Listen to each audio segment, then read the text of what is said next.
What is up, you guys? Welcome to another edition of Controversial Thoughts. We are at the end of the first week in January.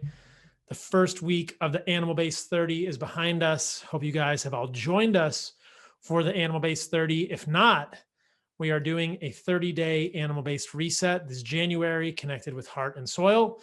You can join over 8,000 other people who have begun their adventure with this already at animalbased30.com. There are all sorts of resources there, an infographic that I built on how to do an animal-based diet, videos about how to do an animal-based diet, which are the most toxic and least toxic plants, all things I've done before on Controversial Thoughts, and links to the desiccated organ supplements we make at Heart and Soil if you need more nose to tail nutrition in your life and you cannot get fresh organs. We've got bone marrow and liver back in stock, Heart of the Warrior. We've got gut and digestion back in stock.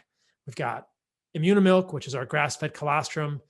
Beef organs and histamine and immune will be back soon. We've also got Firestarter, which is on subscribe and save now, and a number of other products in there to help you level up your nutrition with nose to tail nutrition, which is the way our ancestors have always eaten. So let's get into today's topic. This is perhaps the most controversial topic that I have ever discussed on Controversial Thoughts, which is saying a lot when I've talked about COVID and many other things.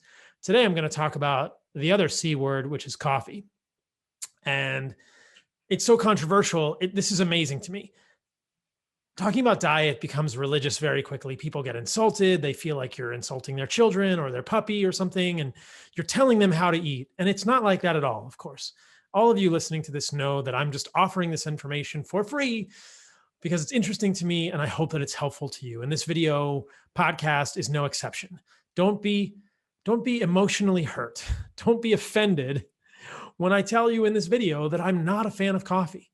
You are an adult or a young adult, or maybe you're a child listening to this video or podcast. You get to make your own decisions about whether you want to include coffee and tea in your diet. I'm just going to offer you my thoughts, opinions, ideas, musings, connecting of the dots about whether humans should include coffee in their diet if they truly wish to obtain optimal health. The very short and sweet answer is no. I'm not a fan of coffee. I've never been a fan of coffee. I drank coffee for a short amount of time when I was in PA school before I went to medical school. It gave me palpitations. I got a wicked headache when I stopped drinking coffee. I didn't know any of the stuff I'm going to talk about in today's video, but I haven't had a cup of coffee in probably 15 years. I don't drink coffee. I don't think it's good for humans. If I have an anti-coffee bias because I'm not a coffee drinker, then so be it. But I have a number of issues with coffee, and they are these. I have a lot of concerns about acrylamide content in coffee. I'm going to talk about acrylamide. It's a compound formed by what appears to be a Maillard reaction between a sugar molecule and an asparagine, which is an amino acid residue, in the roasting of coffee beans and in the roasting of many other plant products. And there's a lot of good evidence that acrylamide itself is a neurotoxin and a potential carcinogen in both animal and human models. So problem number one, acrylamide. I'm going to go into more detail there.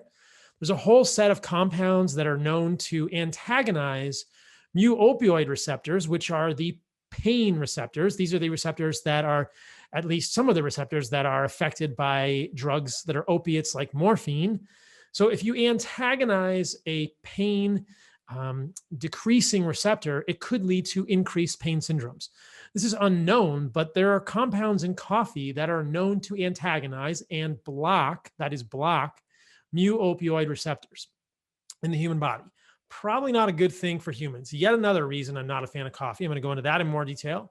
There's a lot of evidence, research about mycotoxins in coffee, aflatoxin, Cartoxinae, fumonisins. A lot of mycotoxins can happen in coffee and other grains. Caffeine is a type of phytoalexin. It's a plant defense chemical. Caffeine is not good for humans. Caffeine is the reason most of you drink coffee. It's an ergogenic aid, but it certainly has side effects which are clearly negative in humans. And last but not least, I think we cannot ignore the fact that most coffee is pesticide laden. You can get an organic coffee, which is not sprayed with pesticides, which will eliminate that one. But coffee is ultimately made from the seed of a coffee plant, and it is often sprayed with pesticides and will accumulate these. So many reasons to avoid coffee. Let's jump into all of that if you're still with me. So the first and probably the biggest concern I have about coffee is acrylamide, as I said. Acrylamide is a known neurotoxin, a known problematic chemical. You can look at websites, even the FDA will talk about acrylamide. So acrylamide is known to form in foods made from plants, such as potato products, grain products, or coffee. It does not form or forms at much lower levels in dairy, meat, and fish products. There's essentially no acrylamide in animal foods. It's likely to accumulate when cooking is done for longer periods or at higher temperatures. There is data about acrylamide in US foods. I will show you that. Acrylamide is formed in a Maillard reaction between sugars and asparagine in plant based foods. Again, it is found in many foods that are of the plant nature, including coffee. It is well known to be connected with neurotoxicity as well. And there is a lot of evidence to suggest that it is not good for humans, even to the point that in 2017, there was a court ruling that 7-Eleven and Yum Yum Donuts would post Prop 65 warnings on their coffee because it contained acrylamide. Now, this is a law firm's website showing this, but you can look up this legal decision. This involved Starbucks, Walmart, Costco, 70 other companies who were serving coffee. And the Prop 65 lawsuit said that because it had acrylamide, they needed to say that this was in there and it was a potential carcinogen, a bad thing for humans. So subsequently, on November the 20th, 2020, a federal judge reversed that decision and said you don't have to put warnings on your coffee because it's a known thing that's in there from the consumption of the coffee, from the actual production of the coffee, the acrylamide is formed. Nevertheless, for 3 years, they had to put warnings on their coffee for acrylamide, a Prop 65 warning in California, because it's known to contain a carcinogen and something that is a very clear neurotoxin in animals and looks to be quite culpable as a neurotoxin in humans as well. The only reason they don't have to do it now is because in order to make the coffee edible, they have to roast it. Therefore, the acrylamide is still there. They can't avoid it. So it's a loophole and it got reversed. But Starbucks, 7-Eleven, Yum Yum Donuts, all these companies were part of this lawsuit in 2017. This is real life, stranger than fiction. If you go to the FDA's website, you can download this Excel spreadsheet of acrylamide values in all sorts of food. These are all basically processed foods, cookies, cakes, crackers. You can find coffee on here as well, and you can see that the amounts in coffee are significant and will accumulate when people are eating coffee every single day and multiple cups. The highest amount is this Price First 100% instant coffee, which has 1,080, which is parts per billion acrylamide. There are a number of other foods on this list. All of these are plant foods. Most of them are cookies, cakes, crackers, and chips that have anywhere from undetectable levels of acrylamide to over 1,000 parts per billion of acrylamide. So you can find that list. Coffee does have acrylamide that is not really debatable. So let's look at evidence for acrylamide's guiltiness. So dietary acrylamide in human cancer, a systemic review of the literature, the carcinogenic potential of dietary acrylamide from cooked foods is unknown. It's a byproduct of the common Maillard reaction where reducing sugars, fructose and glucose react with the amino acids. In this one, they look at this evidence and suggest that a lot more studying is needed because there's a lot of evidence to suggest that this may be a problem. It's classified as a group 2A carcinogen for humans. And if we move on, other studies suggest the same thing. Acrylamide, its metabolism, developmental and reproductive effects, genotoxicity, and carcinogenicity. You can find this paper online, read through all the stuff. Probably not a good thing for humans, probably not safe for us, and probably not something we want to be consuming every day chronically. Oh, wait, that's exactly how we consume acrylamide because you're drinking coffee every single day. So if you had any doubts about acrylamide in coffee, there are plenty of studies like this one, which actually assay that, studies of acrylamide level in coffee substitutes. They found acrylamide in the vast majority of them, with the instant coffees being much higher than the fresh varieties. 2 more papers on acrylamide, just to really make this clear. Acrylamide review of toxicity data and dose response analyses for cancer and non-cancer effects. This is a study that said the major findings of these studies indicate that acrylamide is neurotoxic in animals and humans. has been shown to be a reproductive toxicant in animal models and a rodent carcinogen. Several reviews of acrylamide toxicity have been conducted, and acrylamide has been categorized as to its potential to be a human carcinogen in these reviews. So not good there, probably not benign. And then one more study implicating acrylamide as a neurotoxin. So while many researchers believe that exposure to humans to relatively low levels in the diet will not result in clinical neuropathy, some neurotoxicologists are concerned about the potential for its cumulative neurotoxicity. It has been shown in several studies that the same neurotoxic effects can be observed at low and high doses for acrylamide, with the low doses simply requiring longer exposures. So, well, it's a good thing we only drink coffee for a few years of our life. Oh, wait, most of us drink it for 3 to 4 to 5 to 6 decades. Yeah, problematic thing. This is not a good thing. Let's just accept this, guys. I should have said this in the beginning of the video. Coffee's a crutch. If you're drinking coffee, it's because you're tired, you're overworked, you're underslept, and you're using it as a crutch. Coffee has a very small amount of any significant nutrients in it at all. Some people might argue that there's a reasonable amount of riboflavin. I am skeptical of that data, depending on the heat lability of that B vitamin. But no one is drinking coffee because it's nutritional value. We eat liver and organs because of their nutritional value. We eat animal foods for their nutritional value. We don't eat coffee for its nutritional value. You drink coffee because you're addicted. I'm sorry, you do. And you need coffee to function in the morning because of a lifetime of use. It's a crutch. It's not a healthy thing for humans. And though people are rebelling and they're angry at this point in the video, if you are emotionally triggered right now, take a deep breath and think about what I said in the beginning. I'm not telling you how to live your life. This gets very religious. I don't think coffee is good for humans. Acrylamide is just the tip of the iceberg. And it's not really adding much to your life. In fact, I would argue that because of caffeine specifically, this methylxanthine molecule that is used as a phytoalexin, as a plant defense chemical in the coffee plant, probably to ward off the formation of molds, because we know that decaf coffees have more mycotoxins than coffees that are caffeinated. Caffeine is going to inhibit your adenosine receptors. It's going to block them. It's going to be an antagonist, just like the compounds that I'm going to talk about in a moment in coffee that block the mu-opioid receptors. But caffeine is going to be a stimulant. It's kind of like many other stimulants or drugs for that matter that I believe are best characterized by the adage, it's borrowing tomorrow's happiness today. You can only keep borrowing tomorrow's happiness today for so long before you run out of tomorrow's. I would encourage you all to do a period of coffee elimination in your diet and see how you feel.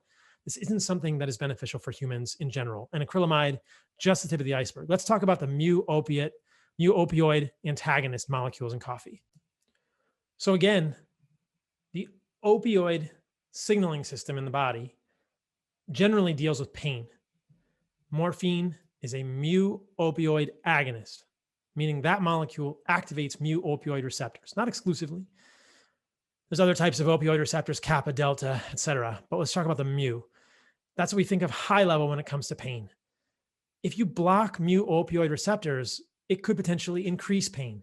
Is it possible that coffee is worsening pain syndromes like chronic pain syndrome, chronic fatigue syndrome, fibromyalgia, etc., complex regional pain syndrome? Yes, the majority of the population drinks coffee.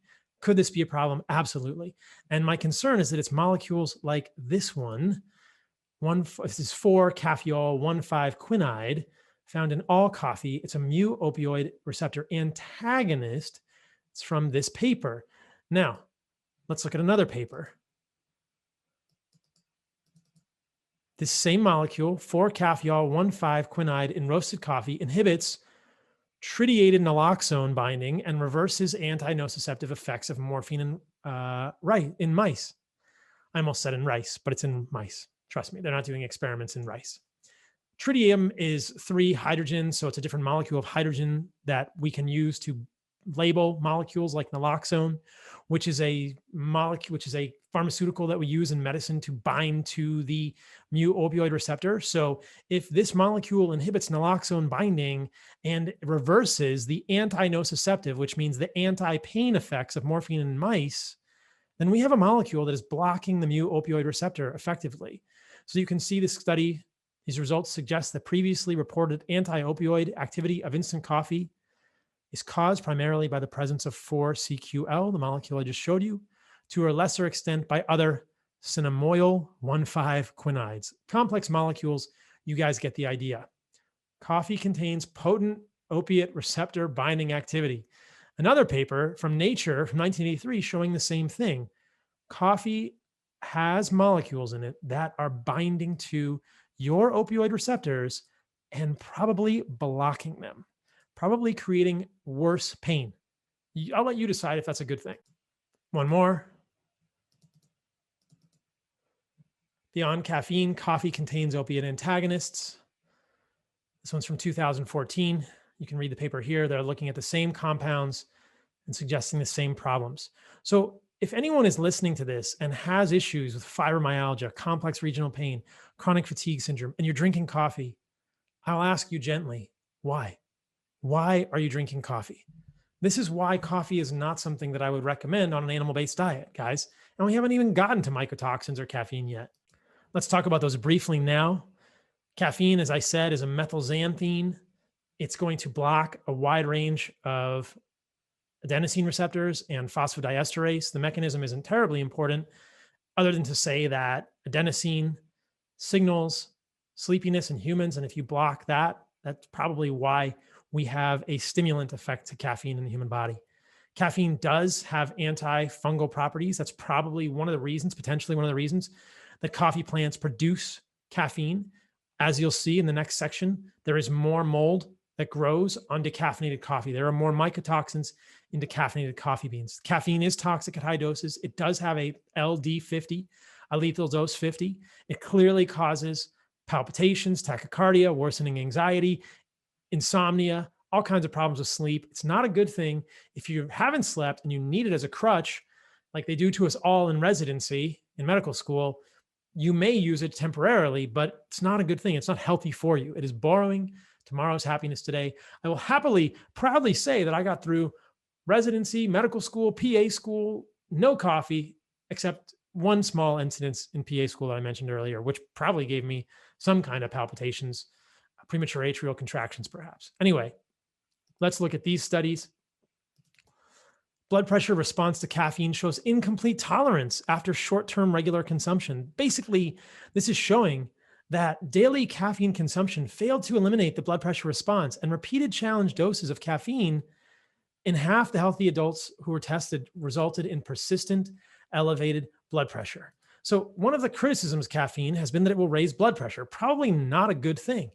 And the response has been, well, that eventually is ameliorated with time. That eventually is lessened with time. And there are studies like this one which suggest that that is not the case, that long-term consumption of coffee does not lead to normalization of blood pressure. And in half the individuals, at least in this study, long-term consumption of coffee led to persistent elevation of blood pressure. If you need more information or more evidence that coffee is problematic, caffeine increases the rate of bone loss in elderly women, interacts with the vitamin D receptor genotypes. I think about this one with my mom. She's 70 years old, has struggled with osteopenia and osteoporosis her whole life, has had coffee her whole life, and probably has some degree of actual pain syndromes herself. Intakes of caffeine in amounts greater than 300 milligrams per day, or 18 ounces of brewed coffee, accelerated bone loss in the spine in elderly postmenopausal women. Women with the TT genetic variant of the VDR, that is the vitamin D receptor gene, appear to be at greater risk for the deleterious effect of caffeine on bone. This is a 2001 paper in the American Journal of Clinical Nutrition. You could look at your genotype for the VDR gene in something like 23andMe or other genetic analyses, but 300 milligrams of caffeine a day is not unreachable for most people. 18 ounces of brewed coffee is just a few cups of coffee per day, depending on how big your mug/flask is. So this is not a benign substance, you guys, not at all. I won't even go into the anxiety or other issues because they are so evident. Take your blood pressure, check your pulse, and after you drink some caffeine, and you will quickly see that caffeine has many negative effects on your vasculature in terms of blood pressure, pulse rate, bone loss, etc. At least the checking your blood pressure and pulse will show you the cardiovascular effects acutely, quite clearly. Let's talk about the mold toxins in coffee. Basically, There may be ways to mitigate this based on the processing of coffee, but Aspergillus is a mold. There are other molds that make things like ochratoxin, fumonisins. Aspergillus is going to make something called aflatoxin. There are multiple types of this. There are many surveys of aflatoxin in food. Aflatoxin is a pretty clear known carcinogen for humans.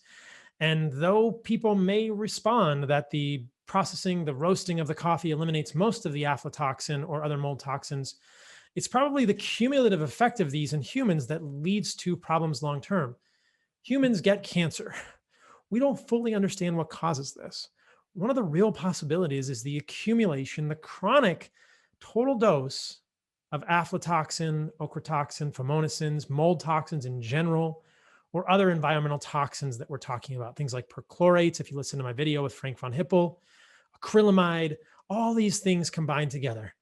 And if you are told by health authorities that a small amount here and a small amount there isn't a big deal, are you really able to make a judgment based on the cumulative effect of everything you are eating?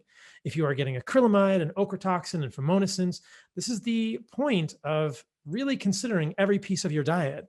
And in my mind, eliminating as many potential carcinogens as possible while still living a life that you enjoy. That's always the balance. If you've read my book, The Carnivore Code, you'll know that it's all about a quality of life equation. But in general, animal foods are free of so many of these things. Animal foods don't have mold toxins.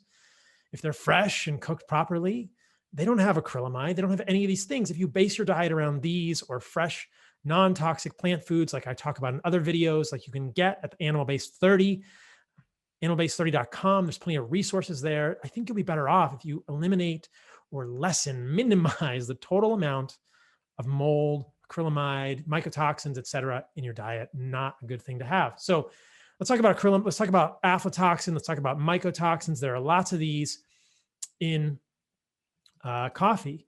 So mycotoxins in coffee. This is a survey from 1980, and these people concluded that there was a low frequency of findings, low level of toxins, and experimental data showing 70 to 80% by the roasting of toxins added to green coffee. So they discontinued study on the topic. But there's a lot of other things that could be problematic here.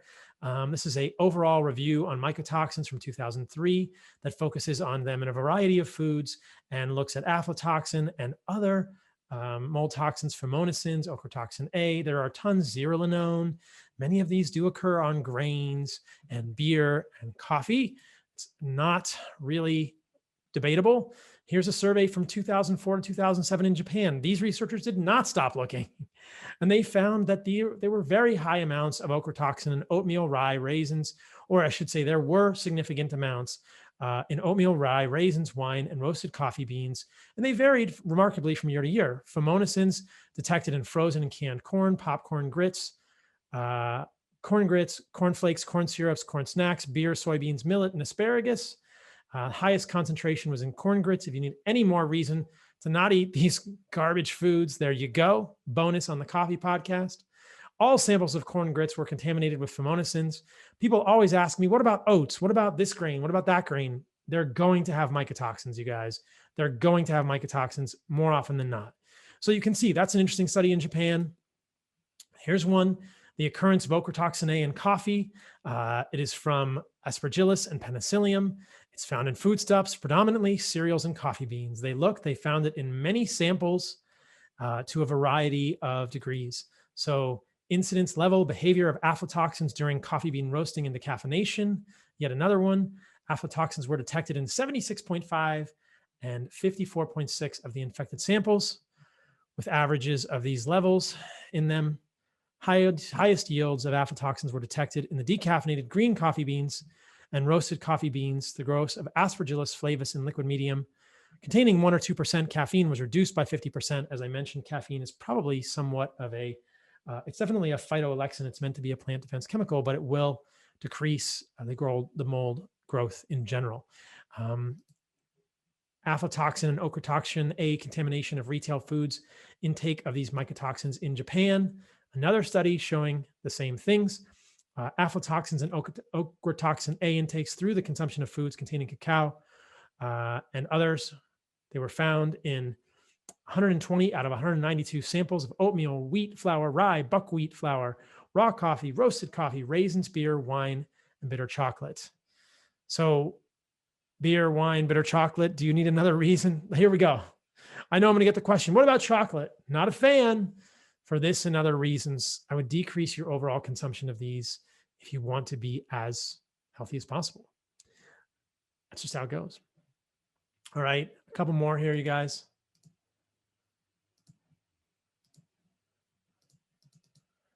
Incidence level behavior of aflatoxins during coffee bean roasting and decaffeination. I think I showed this one previously, 76, 54.6%. There was some reduction with roasting, but there's still some there, and it's all about the cumulative amounts. And then if you had any doubts about this, well, I should say, let's talk about this last point on these. There's really no doubt that there are mold toxins in coffee. Some coffees advertise they have less, which is probably a good thing, but even those coffees are going to have problems with caffeine, or they're going to have problems with mold toxins if they're decaffeinated, likely. They may have pesticides. They may be organic, which would mitigate some of the pesticides. They're all going to have acrylamide, and they're all going to have other issues. So I want to show you guys one paper, which is epidemiology. This is observational, so we can't draw any conclusions, but it's a meta-analysis looking at the consumption of coffee and the risk of gastric cancer. So it found that there was overall an association between coffee consumption and gastric cancer. Now, all the studies are listed here. You can see the forest plot here. There's a couple of studies that are quite significant, but the overall effect size looks like the consumption of coffee was associated with gastric cancer. This is the risk of gastric cancer associated with 3 cups of coffee per day. Still, there is an association, though it's less strong. Forest plots are looking at all of the data together. So again, it's observational. We can't say for sure. And I want to point out that there is certainly a lot of evidence that many would try to point to suggesting that coffee is beneficial, because you guys are listening to this video and saying, but Paul, I hear from everyone, my neighbor, my grandma, this health pundit, that health pundit, that coffee is so good for me. How can this be? The vast majority of the studies cited by those people, if they're even citing studies, are epidemiology. They're observational, and we just can't draw a causative inference there to say that coffee is helpful for humans. There are some interventional studies that suggest that the consumption of coffee will increase glutathione, but there are compounds in coffee, polyphenolic compounds, that are known to activate NRF2. I've talked about this at length in the past. This is a enzymatic system, a transcription factor in the liver that then turns on genes involved in the production of glutathione, which is a master antioxidant in the human body, an endogenous antioxidant. There are lots of things that turn on NRF2. So sulforaphane, many other things. Tobacco smoke will do it. Lead will do it. Mercury will do it. Alcohol will do it. Oxidative stressors will turn on NRF2. In fact, cold exposure will also do it. Heat exposure probably does it too. And exercise does it as well. This goes back to the concept of molecular versus environmental hormesis, which is a complex concept that I've explained multiple times, but the short and sweet, or I should say the distilled version, is perhaps that environmental hormetics are things like ketosis, fasting, sunlight, exercise, heat stress, cold stress. These can create oxidative stress in the human body and turn on NRF2, but they don't have collateral effects because they generally don't involve an exogenous and outside of the body's molecule. Ketones are produced endogenously, beta-hydroxybutyrate, acetoacetate, et cetera. But exogenous molecules, sulforaphane, the polyphenols in coffee, caffeic acid, which is different than caffeine, chlorogenic acid, isothiocyanates, these turn on the production of NRF2 by creating oxidative stress in the human body. They are not antioxidants, they are pro-oxidants. Now, if that was all they did, you could make an argument for hormesis there, but I don't think that hormesis is worth it because it's redundant. You can get the benefit by doing the other things that I mentioned that are environmental hormetics. And the problem with these molecules, whether it's caffeic acid, chlorogenic acid, sulforaphane, you name the plant molecule, we can go down this discussion, is that they have collaterally damaging side effects. I've spoken at length about the potential downsides of sulforaphane, which is the magical quote molecule in broccoli sprouts that is part of a family of isothiocyanates, which are known to inhibit iodine uptake at the level of the thyroid and have other negative effects in the human body.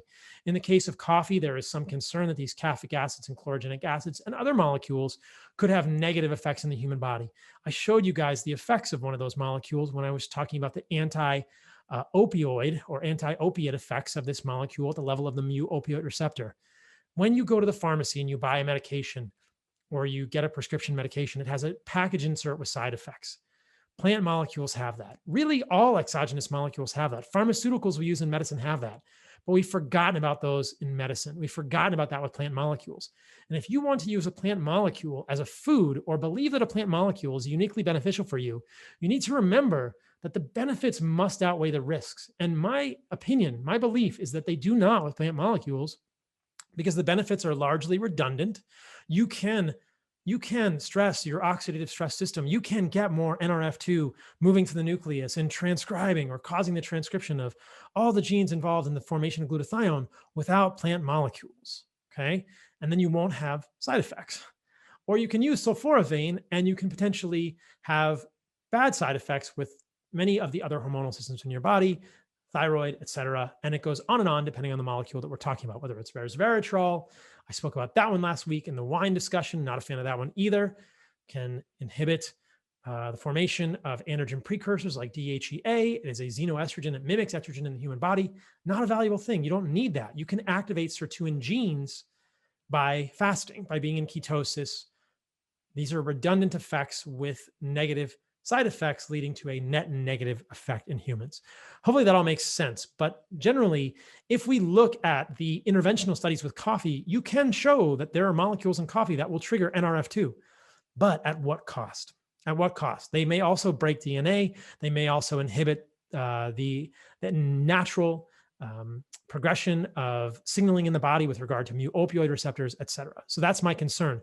Bad side effects, redundant benefits with regard to these molecules. And the majority of research with coffee is epidemiology.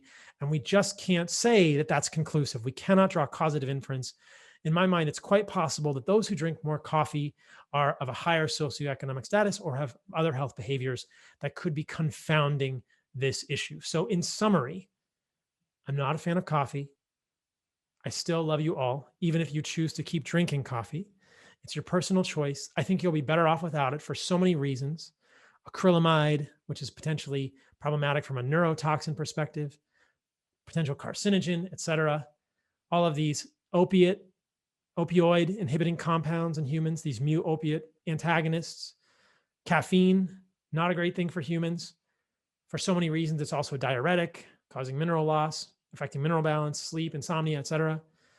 Potential mycotoxins, which accumulate and with other toxins to potentially have a carcinogenic effect in humans, and all the potential bad side effects with other molecules that I didn't even talk about in this video, not to mention coffee breath, stained teeth, and why are you drinking it in the first place? So my advice would be to wean off of it. You'll feel better without it. If you must include it in your diet, I think it's probably the third or fourth or fifth thing to do. I would start on your animal-based diet by eliminating seed oils, then eliminating the most toxic plants, always getting nose to tail animal foods, animal meat, and organs. If you can't get organs, that's why we do what we do at Heart and Soil. Check us out at heartandsoil.co for more desiccated organ supplements. Tea is largely the same story. I probably should do a whole separate video on tea, but I'm not a fan of tea either. So here is your brief summary on tea.